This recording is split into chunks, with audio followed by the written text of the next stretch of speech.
Hey there, Wranglers. How you doing? Today we're going to talk about a few things. First of all, if any of you girls or guys have hair tips for guys with longer hair, let me know because I just washed my hair yesterday afternoon with my wife got me what baby shampoo and all this stuff, and I clean it. Now it's all stringy. I don't know. I mean, it looks like I look like a homeless cabbie or something. I don't know how else to describe it. But anyway, that's that's one of my problems. Okay. Second of all, is people are saying, hey, Neon, why don't you get instead of wearing those big ass headphones, why don't you get one of those, single in the ear things to hear yourself? And I tell you why, because I didn't. I shouldn't say I didn't. I tell you why, because I don't like having anything in my ears, period. I don't care. Earbuds, any of that stuff. I hate it. My ears are just, I guess, sensitive. When I was in the hospital last year, man, I complained I had so many serious problems, but I kept complaining about my ears. My ears didn't feel right. And they finally had to get me ear drops and stuff to get me to shut up, I guess, is what those were for. But anyway, so what today we're going to talk. So I would appreciate your beauty tips and your ear care tips. So ladies out there, if I've got any ladies in my audience, give me a clue on what to do. Because I want my hair long, but I just don't want it stringy all the time, even after I wash it. So anyway, I already look fabulous. We know this. And I'm a 10 out of 10. I'm working to become an 11 out of 10. So help me reach my goal of being just the complete perfect guy. There we go. My wife will appreciate it. So anyway, that's not actually the topic today. Actually, the topic today is one of my fears, and I'm going to talk to you about that. One of my fears is, I guess you call it claustrophobia, but more specifically, caves. I hate caves. I would never be a spelunker. A spelunker is somebody that goes cave diving, I guess they call it. You get into a cave and you crawl down into the cave and try to explore the cave. I would never do that. Even if I could walk upright, I don't like going into caves. I'm just not, no, thank you. I don't want to do that. And there's been some horrible caving stories. I did some research on these things. I didn't do a lot because a lot of them were very similar and some of them were just creepy. Well, so there are some creepy ones, but there's some that are just made my flesh crawl. I was triggered, okay, by some of these. And one of the first ones, I know you guys have heard about it. There was a guy named, let me do this here, William Coughlin. William Coughlin is probably known to you guys, but you probably don't know him by name. But you probably have heard the story. He's the guy that climbed down into a cave and got himself stuck, and they couldn't extract him before he died because he was kind of in an incline, almost upside down, and eventually the blood pressure and all that built up in his brain and his organs and killed him, kind of like reverse crucifixion. And he died 17 hours after the EMS got there to help him out. But I'll give you a short version of his story because I didn't know until I researched it. I didn't know what an idiot the guy was. Him and his friends had decided to take up caving and started going around doing it. Hey, good for them. Anyway, they found a cave that there was a guide in the cave and all that kind of thing. And um, William Coughlin decided to go on a little bit of an exploration by himself after they had already gone down 2 levels. And by levels, I mean they had these rope ladders. They climbed down to one, and then they climbed down another rope ladder to another area of this cave thing. Okay, so then he took his self and went down into this hole that he thought he could get through, and that's where he got stuck. He couldn't go forward. They couldn't pull him out. They even gave him morphine and broke his legs to try to get him out, but that didn't work. Guy died, and I read that story a few times, and it just no, thank you. I just no, never in my mind. I mean, I love exploring. I would go on a hike anywhere. I'd go into the Arctic. I'd go into space. You could put me on a space capsule right now and shoot me up, and I wouldn't have any fear. I would, Arctic expedition. I'd be a little nervous because I've lived in Alaska, and I know how bad it can get. But yeah, I'd still do that. I'd go just about anywhere to explore.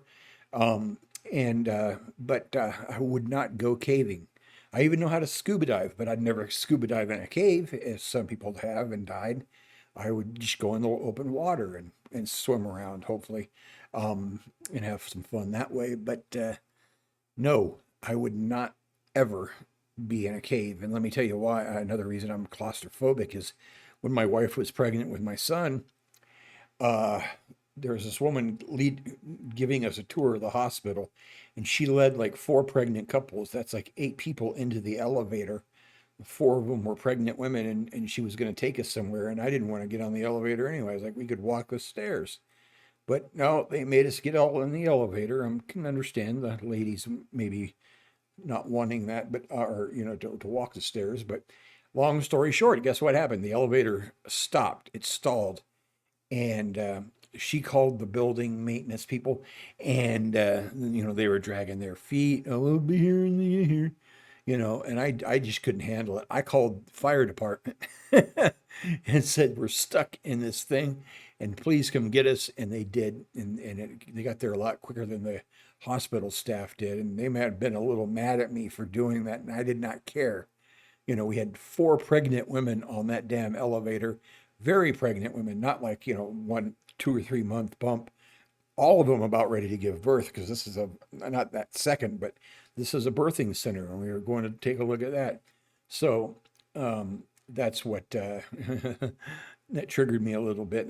And my dad used to wrestle with me when I was a little guy, man, maybe kindergarten age or whatever, and I loved wrestling with my dad. And my dad sometimes would pin me down and kind of smother me, and I would panic, with the claustrophobia or whatever. And he'd just say, "Look, okay, slow down, breathe deep, and you're going to be fine." And I would. He taught me good. I was able to do this even when I got stuck in the few places I've been stuck in. I could calm myself long enough to maybe get out or whatever, or get help, but I was still terrified, and that's part of, he trained me on that. And then even that's the scariest thing. Even when I was a police officer, I'd rather be in a gunfight than go down in a cave and explore it. Anyway, long story short, this kid died. He was 25, I think, and I think his friends gave up caving after that, which was good because they even went into this cave without helmets and food packs and lights and all this stuff that they needed. They were getting way overconfident in their abilities. Another creepy thing about caves is it's not uncommon for somebody to go exploring a cave and they find their own ecosystem in the cave, and they find creatures in the cave that don't exist anywhere else on the planet. Now, as far as I know, some of these creatures are creepy looking and all that kind of stuff, but not they're not monsters or whatever. But I did hear secondhand or whatever about a story about a guy that was caving and he stepped on something and felt his foot raise up, and he looked down and there was a big white spider there, a big giant white spider, and I was like, oh my gosh, that's creeped me out. That could have happened, or it could have been hearsay, or just a made up story. That was pretty scary. An ex girlfriend of mine, her dad used to tell stories about, he worked in a mine, about Tommy knockers. They all believed in them, and some people claim to have seen them. And these guys are hardcore coal dust mining dudes, and they're not going to be sitting there making up fairy stories. He talked about the Tommy knockers, little gnomes that lived in the cave, and generally they try to help people, from what I understood. So these are some of the strange and just things about caves that I hate. So if you want to know what's beneath your feet, read something. Maybe you can find something to read about what's beneath your feet. I don't recommend going down under the earth into a cave network. It'll scare you. It'll scare me. But so anyway, that's a little bit of insight on my character, or who I am, I guess. Anyway, you guys, if you enjoyed it, I hope you did. Hope you enjoyed the show. I just wanted to talk about this because even though I did a lot of research, a lot of this research was the same stuff, dude goes into a cave and gets stuck, or people go into a cave, coal miners go into a cave and it collapses, and a lot of them die. We've seen that on the news, stuff like that. That just scares me to death, dies or catches fire or something along those lines. But anyway, I don't want to leave us on such a sad note. Oh, yeah, happy note here. Valentine's Day is coming up, and if you really want to send me a Valentine's Day gift, message me on the channel here, and I'll give you the deets. So, ladies, I know you're lining up now, but we'll see what happens. Anyway, guys, hey, Neon Wrangler out. I'll see you at the next roundup.